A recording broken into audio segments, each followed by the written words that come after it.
Ironically जब बात कर रहे हैं एवोल्यूशन की, तो हमारी जो सरकार ने सबसे पहले एवोल्यूशन वाला टॉपिक ही उठाकर फेंक दिया साइंस की किताबों से। बोल दो कि आपका धर्म खतरे में है, दो चार आप वीडियोस दिखा दो कि देखो यहाँ मंदिरों को तोड़ा जा रहा है। ऑब्वियसली ऐसी चीजें होती हैं। मुस्लिम लोग मंदिरों को हार्म पहुंचाते हैं, हिंदुओं को परसिक्यूट करते हैं बांग्लादेश या पाकिस्तान में। बट उसका ऑपोजिट भी होता है। ऐसा नहीं है कि सारे मुस्लिम हर हिंदू को मारने लगे हैं या फिर हर हिंदू मुस्लिम्स को मारने लगा है। क्या विचार आप प्रोपेगेट कर रहे हो समाज में, उसका क्या इम्पैक्ट पड़ रहा है समाज में, वो मैटर करता है और कुछ नहीं मैटर करता। क्योंकि हम चले जाते हैं, हमारे मरने के बाद भी हमारे वीडियोस अगर कोई देखेगा तो वो हमारे विचारों को देखेगा, ना कि घुसकर देखेगा कि रवि ने क्या किया। क्योंकि लोगों का एक माइंडसेट बन गया है कि भाई यही चीज प्रीडोमिनेंटली है अभी। तो आप देखेंगे कि इंस्टाग्राम वगैरह पे भी जितने अकाउंट्स बनते हैं लोगों के हिंदुइज्म वगैरह को लेकर, वो तुरंत शॉर्ट अप कर जाते हैं। जो भी आपको एक कंफर्मेशन बायस दे दे कि भाई देखो ये जो साइंस की बात करी जा रही है ये हमारे स्क्रिप्चर्स में है, तुरंत शॉर्ट अप कर जाएगा वो। पर लास्ट के 10 सालों में भी अगर आप देखें, अगर आप अपने बचपन की भी बात देखें, तो आप बचपन में अपने सभी प्रकार के दोस्तों के साथ, भले ही वो हिंदू हो, मुस्लिम हो, सिख हो, ईसाई हो, किसी भी धर्म को फॉलो करते हो, आप उनके साथ आराम से बैठा करते थे। किसी के लिए कोई हेट नहीं हुआ करती थी। मेरे खुद के दोस्त ऐसे थे जो मेरे घर में आके बैठते थे, हम ईद भी मनाते थे, हम सब चीज़ें करते थे। बट आज के 10 साल में जो सिचुएशन चेंज हुई है, वो ज़्यादा खतरनाक है। क्योंकि उससे पहले भी हमारी गंगा जमुनी संस्कृति जिसको बोलते हैं हम, कि हर तरह की चीज़ को हम एम्ब्रेस करने का तो हमारा कल्चर रहा है शुरू से ही। तो लास्ट के 10 साल में जो ये हेट और पोलराइजेशन फैलाया गया ना, उसने ज़्यादा डैमेज किया अदर देन एनीथिंग एल्स। जो लास्ट के इतने हज़ारों सालों की संस्कृति जो भी रही होगी हमारी, उसको जो डैमेज करने का काम सिर्फ 10 साल में किया गया जा सकता है, ये हमने इस बार देखा। वही है। एक तो एक मतलब इसको अगर आपको लेजिटिमाइज करना है तो पहले आपको लोगों को डराना पड़ेगा। डराना कैसे है कि भाई बोल दो कि आपका धर्म खतरे में है, दो चार आप वीडियोस दिखा दो कि देखो यहाँ मंदिरों को तोड़ा जा रहा है। ऑब्वियसली ऐसी चीजें होती हैं। मुस्लिम लोग मंदिरों को हार्म पहुंचाते हैं, हिंदुओं को परसिक्यूट करते हैं बांग्लादेश या पाकिस्तान में। बट उसका ऑपोजिट भी होता है। ऐसा नहीं है कि सारे मुस्लिम हर हिंदू को मारने लगे हैं या फिर हर हिंदू मुस्लिम्स को मारने लगा है। पॉइंट ये है कि जो इस धर्म का यूज करना चाहते हैं वो सिलेक्टिवली चीजें उठाएंगे। वो सिर्फ यही दिखाएंगे कि भाई मुस्लिम्स हिंदुओं को मार रहे हैं ताकि हिंदू डर जाएं और हिंदू उनके साथ खड़े हो जाएं, क्योंकि उनको धर्म के नाम पे ही वोट चाहिए। बीजेपी का पहले से ही ये रहा है, धर्म में आपस में लड़ा के इनको वोट निकालना इन्हीं के लिए। आई मीन इनका एक क्या बोलूं कि मॉडस ऑपरेंडी है कि यही इनका ब्रेड एंड बटर है। बट आई थिंक पिछले 10 सालों में ये चीज बहुत ही ज्यादा हो गई। जब वाजपेयी की सरकार थी, अगर आपको याद हो कि जब लाल कृष्ण आडवाणी ने रथ यात्रा निकाली थी, तो वाजपेयी ने उस रथ यात्रा में पार्ट लेने से मना कर दिया था कि नहीं, मैं एक्सक्लूसिव नहीं इस रथ यात्रा में नहीं जाऊंगा। बट फिर भी जब रथ यात्रा दिल्ली पहुंची तब उनको आना पड़ा। आई मीन लाल कृष्ण आडवाणी का प्रेशर हो, आरएसएस का प्रेशर हो, किसी का भी हो, तब उनको आना पड़ा। तब उन्होंने वहां पे भी ये बात कही कि भाई जो भी हमारे ये डिफरेंसेस हैं इनको बातों से ही सुलटाया जाए, इनको मतलब वायलेंट ना हो जाए। क्योंकि वहां पे लोग तलवार लेके खड़े हैं, रथ में तलवार लेके चढ़े हुए हैं कि भाई हम तो काट देंगे जो भी हमारे मंदिर के सामने आएगा। तो इसी तरह अब क्या है, अब पहले प्रधानमंत्री एटलीस्ट जो लोग ऊपर बैठे थे, महाजन, वाजपेयी, ये लोग एकदम सीधा डायरेक्ट हेट की बातें नहीं करते थे। अब बीजेपी में क्या है कि पहले के बीजेपी के जो फ्रिंज एलिमेंट्स थे,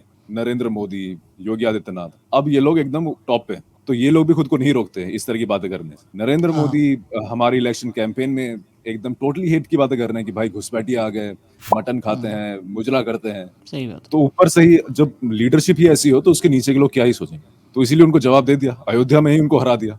तो शायद थोड़ी अकल आए अब इन लोगों को कि भाई धर्म से हटके भी थोड़ी देश के लिए पॉलिटिक्स करो। पहले क्या होता है कि सिर्फ चुनाव के दौरान ये सारी बातें होती हैं। आप अगर नरेंद्र मोदी का भी चेहरा देखेंगे ना, तो देर आर टू फेस। पहला फेस है कि जो बोलेगा कि नहीं नहीं मैं तो हिंदू मुसलमान नहीं करता हूँ, पता नहीं कौन करता है। और फिर पलटकर आप चुनावी रैली में इमोशनल होकर बोल देते हैं सब चीज़ें।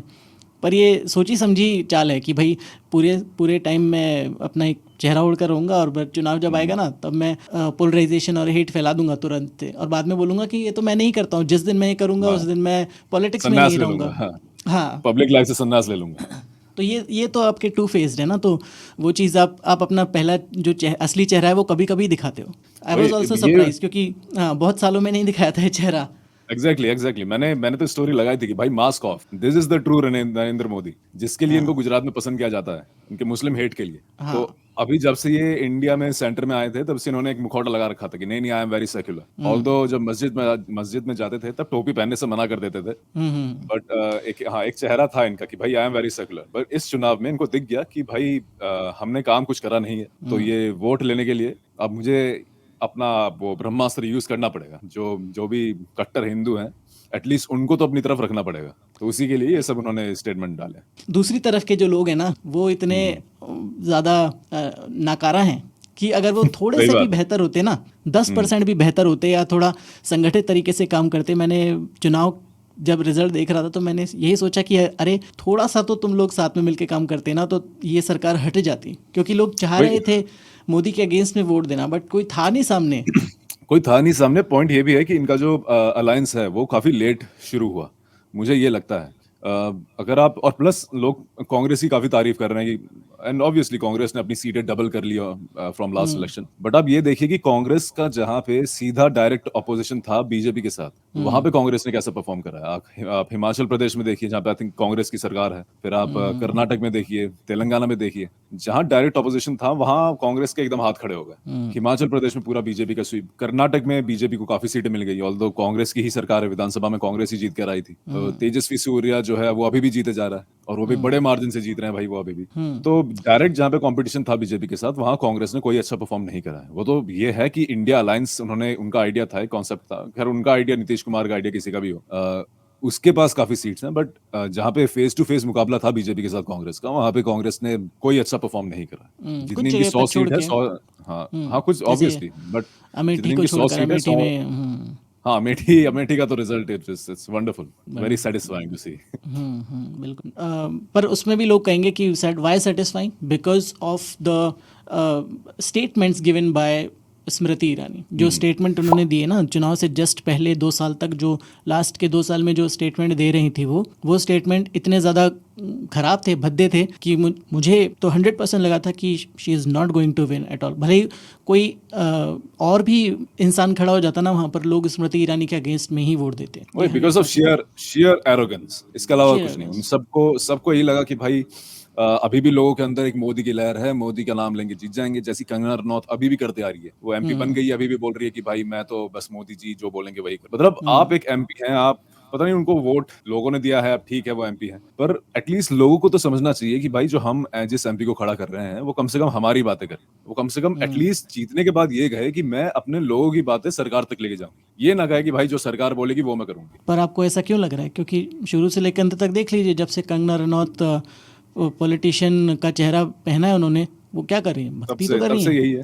हाँ, तब तो से आपको यही क्यों करा। ऐसा और लग रहा है कि वो किसी की बात करेंगी? वो किसी की बात क्यों करेगा कोई? Of course she just wanted whatever she wanted she got it, simple सी बात है। तो आपको क्यों ऐसा लग रहा है? वो तो 1% भी नहीं करना चाह रही थी। और जो एक अभी उनके साथ हादसा हुआ, आई डोंट नो आपको पता है कि नहीं पता, वो सही नहीं है, मैं उसको सपोर्ट हाँ, नहीं या करता, बट वो हुआ, उसके पीछे कोई ना कोई रीज़न रहा होगा उनकी बातों से ही, जो ऑफ उन्होंने कोर्स, ऑफ इडियोटिक कोर्स। बातें करी। तो वही चीज़ है बस, उस पर मैं उसको ज़्यादा नहीं बोलूँगा उस पर। इंटरेस्टिंग ये है एटलीस्ट कि मोदी जी ने आज तक कभी कोalition की सरकार चलाई नहीं है। हाँ, तो नहीं इट विल चलाई बी है। वेरी इंटरेस्टिंग टू सी कि वो कैसे रिएक्ट करते हैं, जो भी डिमांड्स होंगी नायडू या नीतीश कुमार की। एंड ये जो दो और लोग हैं, चंद्रबाबू नायडू और Nitish Kumar, they are very cunning people. I of mean course अपने they are Indian very, politics में मुझे लगता है बहुत कि shrewd। नीतीश कुमार से ज़्यादा इंटेलिजेंट आदमी पॉलिटिक्स में और कोई है नहीं। पहले हुआ करते थे पासवान साहब, जो पासवान कि साहब, या हमेशा मिनिस्टर बना करते थे, चाहे ओ कोई भी इररिस्पेक्टिव, पार्टी में। हाँ किसी की भी तो सरकार हो। ये लोग मुझे लगता है कि किसी और बड़े नेता से ज़्यादा स्मार्ट लोग हैं, कि कोई फ़र्क नहीं पड़ता कोई भी पार्टी पावर में आए, ये लोग हमेशा मिनिस्टर बनेंगे।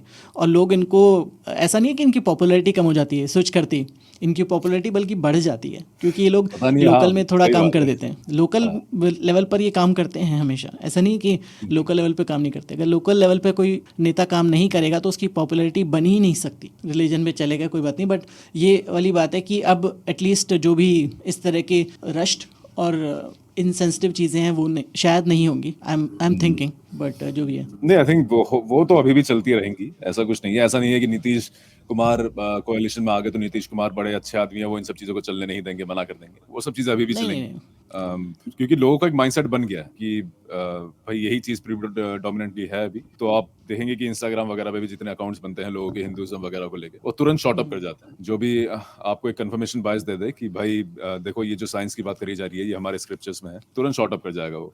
आपका 1 मिलियन व्यूज, 2 मिलियन व्यूज। तो ये तो एक सोसाइटी का नॉर्म बन गया है, और उसी का against I mean as a contrarian view मैंने अपना चैनल खोला था कि या फिर आपका है, वायुशाला का है, कि नहीं भाई, ये जो भी बातें बताई जा रही है, थोड़ा रुको, थोड़ा सोचो क्या बात बोल रहे हैं, उसके बाद उनको फॉलो करो, लाइक करो, जो भी है। बट ये बहुत मुश्किल स्पेस है एक्चुअली। अब बहुत मुश्किल और चैलेंजिंग स्पेस है जो स्पेस में हम लोग काम कर रहे हैं ना, क्योंकि जैसे आपने कहा मिलियन तक शूट कर जाती है, तो मुझे अपनी एक रील या अपने एक वीडियो को मिलियन तक पहुंचाने के लिए ना जो एड़ी चोटी का जोर लगाना पड़ेगा, मेहनत करनी पड़ेगी, और शायद कभी होगा भी नहीं। आई डोंट नो, होगा नहीं होगा। I don't really care actually.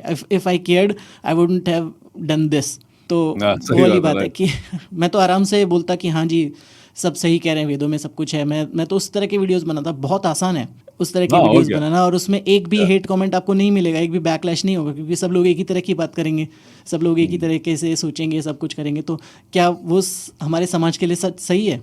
बिल्कुल भी नहीं सही नहीं, है। बिल्कुल बिल्कुल सही नहीं। तो और एक ये भी रहता है कि जो जिन लोगों को पता होता है, वो लोग भी कमेंट करने से हिचकिचाते हैं, क्योंकि उनको पता होता है कि जैसे ही वो कमेंट करेंगे, उनके रिप्लाईज में गालियां भरनी शुरू हो जाए, लोग उनको हाँ उल्टी सीधी बातें करना शुरू कर देंगे। तो ये एक तरह से एक इकोसिस्टम बनाया गया है, ताकि आप अगर अपोजिंग व्यू डालने आए भी, तब भी आपको इतनी बातें सुनाई जाए कि आप अपना काम बंद करके वापस चुपचाप बैठ जाए। हाँ, बट यही तो बात है। ये चैनल को जब मैंने शुरू किया था इस तरह के वीडियोस बनाना, तब मैं पहले से ही मेंटली प्रिपेयर था कि मुझे नेगेटिव कमेंट्स आएंगे। बट अगर जिस दिन मुझे नेगेटिव कमेंट्स की संख्या 50% से ज़्यादा हो गई, तब मैं सोचूंगा कि शायद मैं कुछ गलत डायरेक्शन में काम कर रहा हूँ, या 20% भी हो गई, तो मैं शायद अपना डायरेक्शन या अपना इंटोनेशन थोड़ा चेंज करने की कोशिश करूँगा कि हाँ मैं शायद किसी और डायरेक्शन में बात करूँ, पर करूँगा यही, बट अलग तरीके से। पर फिलहाल जो भी कमेंट आते हैं उसमें से अधिकतर लोग पॉजिटिव कमेंट करते हैं, और जो नेगेटिव कमेंट होते हैं वो आपको पता चल जाएगा कि इनका जो टोनैलिटी है, बल्क कमेंट है, जो बॉट कमेंट है, वो बहुत ज़्यादा आते हैं। तो उनको तो मैंने हाँ, बहुत ज्यादा। सेटिंग करके अलग कर दिया बिल्कुल, कि जैसे ही उसमें कुछ 2-4 जो कीवर्ड है वो आते हैं, मैं उसको अपने आप वो फिल्टर हो जाते हैं, तो मुझे कुछ करने की ज़रूरत ही नहीं पड़ती। नहीं, सही है, सही है। पहले मुझे भी लगता था, मैंने क्या बोलूँगी, छोटे लेवल से शुरुआत करी थी, क्योंकि मेरी एक पर्सनल आईडी भी है इंस्टाग्राम में। तो उसमें से जब मैं अपने दोस्तों के साथ या फिर मेरे दोस्त कुछ रील शेयर करते थे कि देख भाई ये क्या अजीब बात कर रहा है, तो उसमें मैं जाके कमेंट करता था। फिर कमेंट में लोग रिप्लाई में गालियां दे देते, तो मैंने वहां से शुरू करा, फिर और कमेंट करने शुरू करे। तो वो जो था डर कि भाई लोग बोलेंगे उल्टा मेरे को, वो थोड़ा खत्म होने लगा। और उसके बाद फिर मैंने प्रीडोमिनेंटली की चलो अब खुद की ही वीडियो डालते हैं इन सब चीजों पे, देखते हैं लोग क्या हाँ कहेंगे। जैसा आपने कहा कि ज्यादातर लोग को सपोर्टिव कमेंट्स होते हैं, लोग मैसेज भी करते हैं कि आप बहुत इंपॉर्टेंट काम है, बड़ा अच्छा काम कर रहे हैं। सो वो सब सुन के थोड़ा और अच्छा लगता है कि नहीं भाई, मैंने जितना सोचा था कि लोग गाली देंगे उतना नहीं है। इट इज देयर, बट बहुत ही कम परसेंटेज है इन लोगों का, फिलहाल एटलीस्ट मेरे अकाउंट में जितने कमेंट में आते हैं। हाँ, बट जैसे जैसे आपका अकाउंट ग्रो करेगा ना, तो आपको अलग अलग प्रकार के कमेंट भी देखने को मिलेंगे। जो मुझे बिल्कुल बिल्कुल। विमोह ने बात की थी, जब मैं बहुत छोटे लेवल पे काम कर रहा था। छोटा लेवल मतलब रीच के मामले में बात कर रहा हूँ मैं, प्योरली रीच के स्टैंड पॉइंट से। कंटेंट तो हमारा हमेशा से ही जैसा था वैसा ही कंटेंट बना रहे हैं, उसमें कोई चेंजेस नहीं है। बट विमोह ने मुझे ये बात बोली थी कि जो आप एक्सपेक्ट कर रहे हो ना, लेवल ऑफ कमेंट्स वो नीचे होता जाएगा, भले ही कम हो प्रोपोर्शन, बट जो आप, मैं बोलना भी नहीं चाहूँगा यहाँ पर किस किस तरह के कमेंट कई बार आते हैं, जिसको मैं एक बार पढ़कर ही उसको मैं पूरा भी नहीं पढ़ पाता हूँ, उसको मैं पहले ही डिलीट कर देता हूँ, क्योंकि मैं पूरा पढ़ा तो मैं मतलब it's not actually good for my mental health as well. तो अंडरस्टैंडेबल। बट तो जैसे जैसे कंटेंट बनाते रहेंगे ना हम लोग, और मैं अपने लिए भी फील कर रहा हूँ, उतनी ज़्यादा थिक स्किन्ड हो जाते हैं हम लोग, प्रोन हो जाते हैं। हमें पता चल जाता है कि किस प्रकार के कमेंट आ सकते हैं, किस लेवल तक के कमेंट आ सकते हैं। तो I am mentally prepared now कि हर तरह के कमेंट आ सकते हैं। हो सकता है कुछ लोग, और बहुत लोग मेरा चैनल रिपोर्ट भी करते हैं, कोई बात नहीं, मैं अगर कल को चैनल बंद भी हो गया तो मैं नया चैनल खोल लूँगा, मुझे कोई फ़र्क नहीं पड़ता। I am mentally prepared for everything, कोई प्रॉब्लम नहीं। या ऐसा कोई मेरा फाइनेंशियल बैकिंग नहीं है इस चैनल से। मेरा अपना जॉब चल रही है, उसमें से ठीक ठाक पैसा आ रहा है मेरी सर्वाइवल के लिए। सो ये मेरा जो मेन मकसद था इस चैनल खोलने के पीछे, वो अपनी फ्रस्ट्रेशन को वेंट आउट करना था कि भाई ये सब उल्टी सीधी बातें कर रहे हैं लोग, तो इसका मैं बस अपना एक रिबटल दूं कि भाई नहीं यार, बिल्कुल। ऐसा नहीं होता है, ऐसा नहीं होता है। हमने जो बचपन से चीजें पढ़ते आ रहे हैं, ऐसा नहीं है कि लोग कहते हैं कि भाई हिस्ट्री गलत है सारी, साइंस गलत है सारा, कांग्रेस ने 70 साल में हमारी सारी हिस्ट्री बदल दी। ऐसा कुछ नहीं है। किताबें पढ़ेंगे तो आपको पता लगेगा कि ऐसा कुछ नहीं, ऐसा नहीं है कि भाई मुगल एम्पायर को एकदम सर पे चढ़ा रखा है लोगों ने। इरफान हबीब वगैरह जिनको कहा जाता है कि ये मुगल एम्पायर के चमचे हैं, उन्होंने बहुत क्रिटिसाइज करा है मुगल एम्पायर को कि जिस तरह से उन्होंने गरीबों को गरीब रखा था, उनसे पैसे लूटते रहे अपने पूरे काल में, जब तक भी वो लोग थे 600-700 साल। तो एक नोशन क्रिएट कर दिया गया है पिछले कुछ सालों में कि भाई हमने पहले जो भी कुछ पढ़ा है वो सब गलत है। अब नए नए क्रिएटर्स आ रहे हैं, नए नए लोग आ रहे हैं, जेएसआई दीपक आ रहे हैं, उनको एकदम हिस्ट्री की एकदम परफेक्ट नॉलेज है कि भाई मुझे सब पता है, मुझसे पूछो, आपने जो कुछ पढ़ा है वो सब गलत है। विक्रम संपत आ गए कि भाई नहीं, सावरकर बड़े फ्रीडम फाइटर इंसान थे, उनको पढ़िए आप जो कांग्रेस आपको पता है, कांग्रेस ने जो बताया वो सब गलत। बल्कि सावरकर को मेन स्ट्रीम में लाया ही इंदिरा गांधी ने था, बेसिकली हिंदू वोट लेने के लिए, हिंदुत्व वाले लोगों का वोट लेने के लिए, वरना कांग्रेस तो पहले से ही सावरकर के एकदम अपोज थी। I mean Gandhi murder trial में जिस बंदे को सस्पेक्ट बनाया गया हो, उसको आज हम, उसकी मूर्ति आज हमने गांधी जी के फोटो के सामने ही लगा दी है पार्लियामेंट। तो ये, और कोई अपोज नहीं करता इन सब बातों का। मतलब कितनी, क्या बोलो कि कितनी अजीब बात है कि किसने इन चीजों को अपोज नहीं करा है। कुछ लोग जो इसके खिलाफ बोले थे, इन सब चीजों के खिलाफ बोले, बट एनीवे एक नोशन क्रिएट कर दिया गया है हमारे अंदर कि भाई हमने जो कुछ भी पढ़ा है सब गलत है।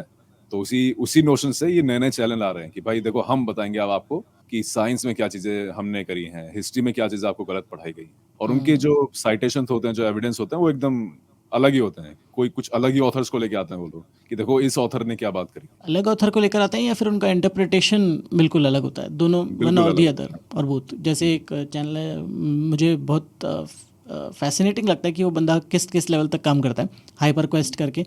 तो वो उसी बात पर बात करता है कि बिल्कुल वही सेम राग और वही सेम डफली। तो मुझे तो बड़ा अजीब लगता है कि भाई कैसे कोई एक ही तरह के काम बार बार उसको गलत इंटरप्रिटेशन कर करके बोल सकता है। तो आई डोंट नो। मैंने हाइपर क्वेस्ट की अभी वो वीडियो देखी थी जिसका विमो ने रिएक्शन बनाया था कि hyper quest answer to the challenging atheist questions, कुछ ऐसे करके। और मतलब क्या गजब क्रिएटिविटी थी। मैंने विमो को भी ये बात पॉइंट आउट करी थी कि यार क्रिएटिविटी तो चाहिए, मतलब इस तरह से बातों को घुमाने के लिए क्रिएटिविटी तो चाहिए। आपके दिमाग में जलेबी। एजेंडा सेट है, हाँ आपके दिमाग में एजेंडा सेट है। उसने वीडियो बनाई थी कि भाई मैं एथियस्ट के सवालों का जवाब दूंगा, और आप वीडियो देखेंगे तो वीडियो के एंड में व्हाट हैपेंस कि भाई नेहरू अब्राहमिक रिलीजन्स को सपोर्ट करते थे और वो वेदांत और हिंदुइज्म के एकदम अगेंस्ट थे। ये एजेंडा कब बदला भाई वीडियो में? खुद ही आपने सवाल पूछे और खुद ही इन सवालों की जलेबी बनाकर आंसर दे दिया। हाँ, तो खुद ही एक या तो आप स्ट्रॉमैन किसी, बनाया एथियस्ट का और खुद ही हाँ, आपने जवाब दे दिया। या तो आप किसी एथियस्ट को बुलाते कि भाई हाँ हाँ, और और क्या, बैठो एग्जैक्टली। साथ में डिस्कशन करो, जो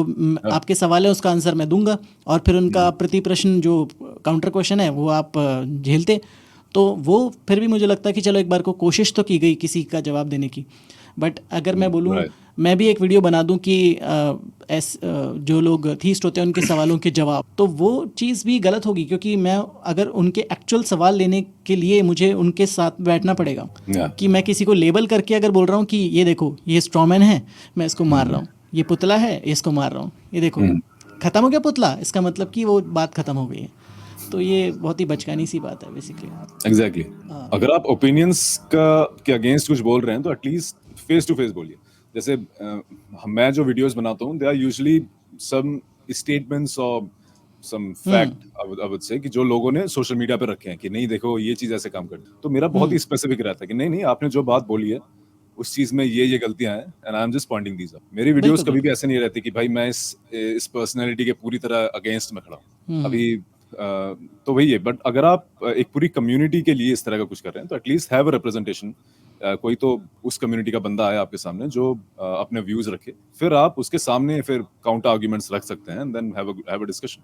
बड़े स्ट्रॉमैन बना के खुद ही सवाल डालकर खुद ही जवाब बना कर, पर बेसिकली वही है ना, उनकी मजबूरी है, क्या कर सकते हैं। तो हम लोग भी ऐसे ही करते हैं। मैं अपने वीडियो में हमेशा डिस्क्लेमर देता हूँ कि जो जिस भी इंसान की मैं बात कर रहा हूँ, इलॉजिकल से इलॉजिकल अगर वो बात कर रहे हैं तो भी उनकी बात हम कर ही नहीं रहे। पर्सनली मैंने आज तक किसी इंसान के बारे में कोई बात नहीं कही कि वो क्या बिलीव करते हैं क्या नहीं करते हैं, उससे फ़र्क नहीं पड़ता कि मैं क्या बिलीव करता हूँ या आप क्या बिलीव करते हैं, उससे इतना फ़र्क नहीं पड़ता कि क्या विचार आप प्रोपेगेट कर रहे हो समाज में, उसका क्या इम्पैक्ट पड़ रहा है समाज में, वो मैटर करता है और कुछ नहीं मैटर करता। क्योंकि हम चले जाते हैं, हमारे मरने के बाद भी हमारे वीडियोज़ अगर कोई देखेगा तो वो हमारे विचारों को देखेगा, ना कि घुस कर देखेगा कि रवि ने क्या किया। रवि ने भले ही कुछ ना एग्जैक्टली किया, एग्जैक्टली बट पर जो विचार मैं प्रस्तुत कर रहा हूँ या किसी विचारों का खंडन कर रहा हूँ अपने तर्क से और एविडेंस से, तो वो चीज़ आगे जाएगी, ना कि मैं। तो राइट एग्जैक्टली वही चीज़ है। तो लोग वही कहते हैं कि तुम उसको टारगेट कर रहे हो। तो मैं हमेशा, अब फिर से क्लियर कर दूं 1000वीं बार, कि मैं किसी को या हम में से जो भी ऐसा काम करें, वो किसी को, हमारा कोई मकसद नहीं है किसी को टारगेट करने का, किसी को हेट फैलाने का। 1%, आधा प्रतिशत, 0.1% भी कोई मकसद नहीं किसी का। बस उनके विचारों को जो डैमेज कर रहे हैं सोसाइटी में, उनके विचार, उनके अगेंस्ट में हम बात करें, और कुछ भी नहीं। राइट। तो वो वीडियोस फैलती जाएंगी तो लोगों का ओपिनियन भी वैसे ही बनता रहेगा, अरे भाई इतनी बड़ी पर्सनालिटी है, इसने ये बात करी है तो ऑब्वियसली सही होगी। मैंने अभी रिसेंटली एक जावेद साहब पे वीडियो बनाई थी, जावेद अख्तर साहब पे, कि उन्होंने कहा था कि मुगलों के टाइम पे इंडिया बहुत अमीर हुआ करता था। तो उसके रिबर्टल में एक वीडियो बनाई थी, तो लोगों को लगा कि मैं जावेद अख्तर के ऑपोजिट खड़ा हूँ, मुझे जावेद अख्तर नहीं पसंद। कि ऐसा कुछ नहीं है भाई, जावेद अख्तर एक बहुत ही पहुंचे हुए इंसान है, बल्कि वो एक बहुत ही प्रोमिनेंट एथियस्ट हैं हमारे रेशनल देश है, में। हाँ बिल्कुल, हाँ, रैशनल बहुत ही, इंसान है। हाँ, उनकी बातें मुझे बहुत पसंद है। बट वो एक बात मुझे पसंद नहीं है जिसके लिए मैंने एक वीडियो बना दी। ऐसा नहीं है कि मुझे वो पर्सनैलिटी एज अ होल पसंद नहीं। I really love and respect Javed sir और जो भी वो करते हैं बेसिक। और मैं भी जो बनाता हूँ वीडियो, जैसे एक जो भी संत महात्मा बाबा जी हैं, उनको बोलते हैं कि वो IITN है। पता नहीं क्यों गलत तो उन्होंने लगा रखा है कि वो IITN है। तो जो भी कमेंट करता है ना, मैं कहता हूँ नहीं है भाई IITN।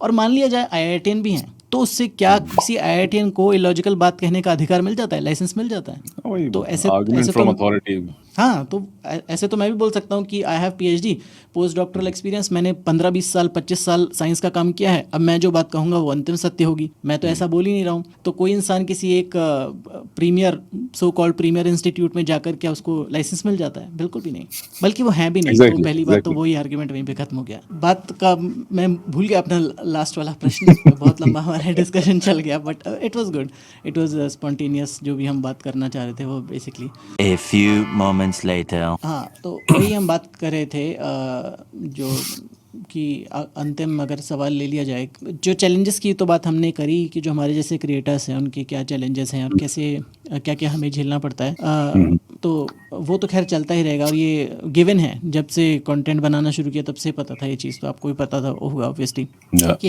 ये सब तो होगा ही, और ये सब चलता रहेगा। बट एनीवे, लास्ट प्रश्न आता है जो कि सबसे कॉमन प्रश्न है, और मैं सबसे पूछता हूँ ये चीज़, कि जैसे जितना हम साइंस को पढ़ते हैं, रैशनैलिटी की तरफ जाते जाते हैं, तो उतना हम देखते हैं कि जो यूनिवर्स है, पर्पस की जो बात की जाती है, हर किसी जगह पर, स्पिरिचुअलिटी में, धर्म में, हर जगह पर्पस की बात की जाती है, राइट? और उसी पर्पस के बेसिस पर ही आपका सारा क्रियाकलाप बेस्ड होता है, जन्म से लेकर मृत्यु तक, और उसके बाद भी। तो जितना हम पढ़ते हैं साइंस में, रैशनैलिटी में, हम जानते हैं कि हमारा कोई ऐसा पर्पस है नहीं बेसिकली। ये सब फैलाई गई बातें हैं। तो ये जो नाइलिस्टिक थिंकिंग है, जिसको नेगेटिव कॉनोटेशन में लिया जाता है, जो कि ऐसा है नहीं, ये नेगेटिव नहीं है, इसको पॉजिटिव तरीके से भी सोचा जा सकता है। तो आपका इस बारे में क्या मानना है, कि पहली बात तो क्या हमारा कोई पर्पस है, और अगर नहीं है तो क्या किया जा सकता है पर्पस बनाने के लिए, और अगर है तो क्या पर्पस है? तो आपका व्यू पॉइंट। मुझे तो नहीं लगता कि ऐसा कोई पर्पस है प्री डिफाइंड किसी का।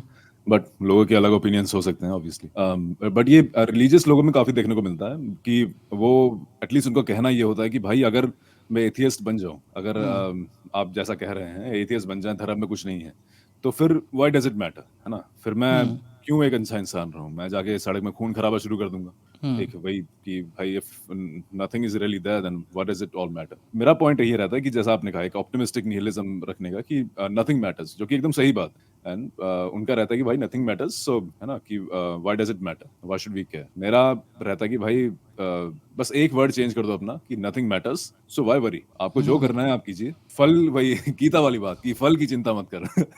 कि अपना अपना काम करते जाओ बस। लोग, धर्म के लोगों को रहता है कि भाई अगर धर्म नहीं, अगर मैं भगवान को हटा दूं अपनी जिंदगी से, तो मैं फिर किसके लिए, कौन देखेगा कि मैं अब क्या अच्छा काम कर रहा हूँ जिंदगी में। इसका मेरा पॉइंट ये है कि अगर आप अच्छा काम कर रहे हैं तो आप अपने दिमाग में ये ना रखें कि मैं भगवान से डर कर अच्छा काम कर रहा हूँ। हम यहाँ तक पहुंचे हैं क्योंकि हमारे समाज में जो लोग थे, उन्होंने अपने अपने हिसाब से ऐसे काम करे जो उनको लगा कि भाई समाज को आगे लेके जाएंगे। आज हमारी जितनी भी साइंटिफिक इन्वेंशंस हैं, हम जो कपड़े पहनते हैं, खाना खाते हैं, ये इंटरनेट के थ्रू बातें कर रहे हैं, ये सब हमें रिलीजन से नहीं मिला, ये सब हमें लोगों से मिला है जिन्होंने इस दुनिया को समझने की कोशिश करी और समाज को बेहतर करने के लिए from a technological perspective, from a social perspective, moral perspective अपने अपने विचार रखे, अपने अपने हिसाब से काम करा। तो अगर आप खुद को इस समाज का एक हिस्सा मानना शुरू कर दें कि आई एम नॉट रिलीजियस, मैं इस भगवान से डर कर काम नहीं करूंगा, मैं जो भी काम करूंगा it should matter to the society, तब आपको ये कभी नहीं लगेगा कि मेरा कोई जो भी ये जिंदगी है सब एकदम व्यर्थ है, मेरा कोई पर्पस नहीं है। पर्पस बना लीजिए आप खुद।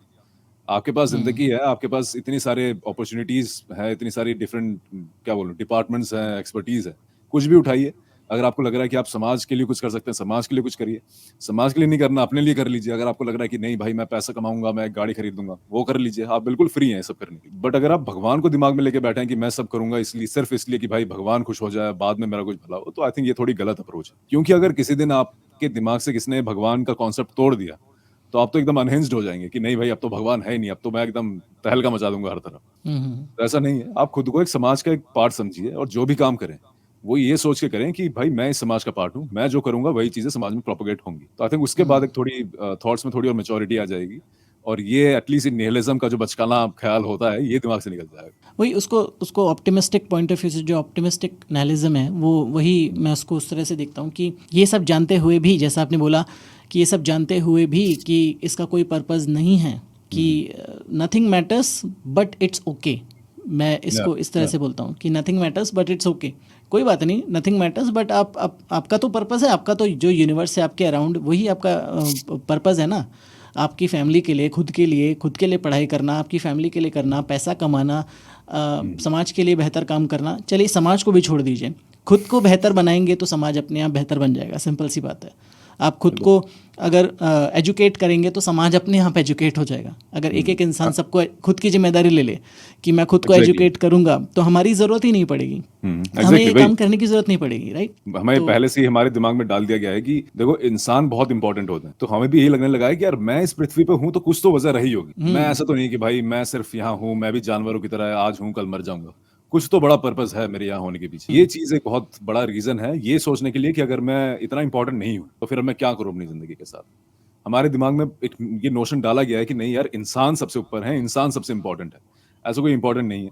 एक कॉकरोच की जितनी इज्जत है from a perspective of the universe उतनी हमारी है। वही कहने वाली बात है ना कि मुर्गे का क्या पर्पस है, पत्थर का क्या पर्पस है, Exactly. जो भी चीज़ है उनका क्या पर्पस है, मर जाना है उनको, जिंदा We just जन्म लेना है, exist. मर जाना है। Yeah, we just exist and we don't, like after a point we don't, we just अगर एग्जिस्ट। अगर हम पृथ्वी को हटा दें, हम सबको ही हम एकदम गायब हो जाए एक दिन, ज्यादा से ज्यादा क्या होगा, चांद को हमारी याद आएगी कि भाई पृथ्वी चली गई यार उसके अलावा और कुछ नहीं होगा। हाँ, वो ये ना कि एक बहुत अच्छी बात मेरे को बहुत पहले पता, मतलब दिमाग में आई थी, किसी ने बोला था कि यूनिवर्स को बने हुए ऑलमोस्ट 14 बिलियन साल हो चुके हैं।